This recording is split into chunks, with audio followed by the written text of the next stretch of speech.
Hi guys! Welcome to my vlog. Punta kami ng simbahan, magsisimba kami. Sa totoo lang guys, minsan lang talaga ako musimba kasi di ako makakonsentrate sa simbahan. Dito na lang ako sa bahay nagpe-pray. Mula umaga, alas 6, 3 PM, tapos 6, tapos 9. Yun ang inaano ko sa bahay. Yan talaga araw-araw sa bahay kasi makakonsentrate ako pag sa bahay ako magpe-pray. Bihira lang ako magsisimba ngayon na naisip ko yung mga anak ko hindi sila nagsisimba kaya inano ko talaga sa simbahan na lang muna. Para masanay din yung mga anak ko at marunong din sila magsimba ba. Kasi nakikita nila sa bahay lang ako nagsisimba. Kaya iano ko muna sila sa simbahan. Kasi matagal-tagal na talaga kami hindi nagsisimba guys. Kaya magsimba kami tapos may bibilhin din ako sa kanila. Kaya magsimba na lang muna kami. ang bilis ng transition guys. Nandito na agad at tapos na yung simba. Yung mga anak ko lumapit sa pare at magbi-bless daw sila. Kaya lumapit silang dalawa, ayan. Tapos na agad. Tapos pumunta kami dito sa HBC at magbili si kuya ng charger niya.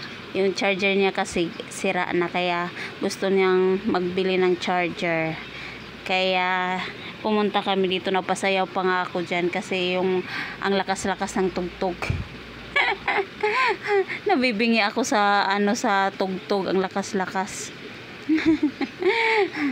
Kaya ayan, nag-aano ako dyan ng charger. Sabi ng tindera may fast charger daw sila, 250. Ewan ko lang kung fast charger talaga yan. Ayan, dyan kami sa HBC ng anak ko. At may nagustuhan pa nga siya dyan, yung maliit na electric fan na itatapat lang sa mukha.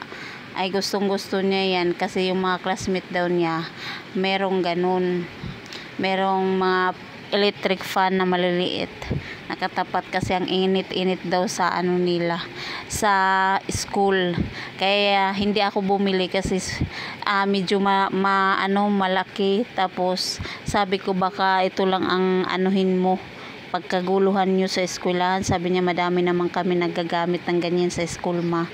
Sabi ko hindi pwede, hindi tayo bibili niyan kasi meron ako nakita sobrang liit, meron talagang maliit pa talaga niyan. Sabi niya sige na, mabilhan mo na ako.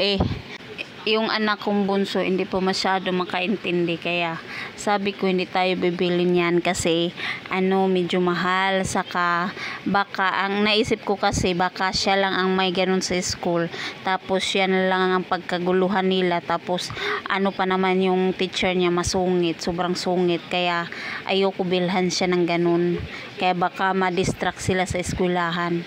Yan ang inano ko sa kanya. Nakasimangot siya inaaliw-aliw ko na lang siya. Ayan na nga, nagbabayad na kami dyan ng charger ni kuya at yan ang importante talaga kasi gamit niya sa school yung yung cellphone niya. Kaya kailangan kong bilhan siya ng ganon kasi sira na yung charger niya. Magkaiba naman kasi kami ng charger kasi yung charger niya type C, sa akin hindi type C, kaya need ko talaga siyang bilhan ng charger. Kaya ayan, nag-ano muna kami, tumitingin-tingin. Sabi ko meron naman palang kailangan ko dito, madami naman pala yung yung mga about sa mga cellphone dyan. Ngayon ko lang nakita na marami pala silang mga mga gamit sa pang cellphone. Ngayon ko lang na akala ko mga kissing lang, yung sound system lang, ganon. Meron pala sila, madami silang mga binibenta. Kaya inikot-ikot ko muna. Sabi ko nandito lang pala yung kailangan ko. Nag-order pa ako. Ayan, nandiyan nga kami sa Mercury at bibili ako ng si Teresin, naalala ko, sabi ko bili ako muna ng si Teresin. At nag-allergy nga ako guys araw-araw, kaya di pwede mawalan ako ng si Teresin kasi pag mawalan ako ng si Teresin sobrang kati, tapos namamaga yung mga mukha ko, yung balat ko. Ayan na nga, pumunta kami dyan sa Jollibee kasi yung mga anak ko nagre-request sa papa niya na mag-Jollibee daw sila, kaya ayan, pinagbigyan ng ama. Kaya ayan sila, magja-Jollibee, nag-order ako niyan. Tapos yung mga anak ko pala, may pinagkaguluhan doon. O yan, si Jollibee, saka yung di ko kilala yung isa. First time nila na-meet yung si Jollibee.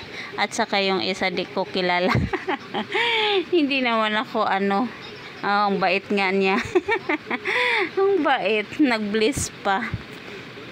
Ang maganda nga yan dyan kasi first time nila talaga nakita yan si Jollibee in personal. Bihira lang kasi kami. Hindi naman bihira, nagja-Jollibee naman kami, pero hindi talaga nakikita ng mga anak ko yung si Jollibee in personal. Yun lang guys, thank you for watching. Bye bye, God bless. Please follow me.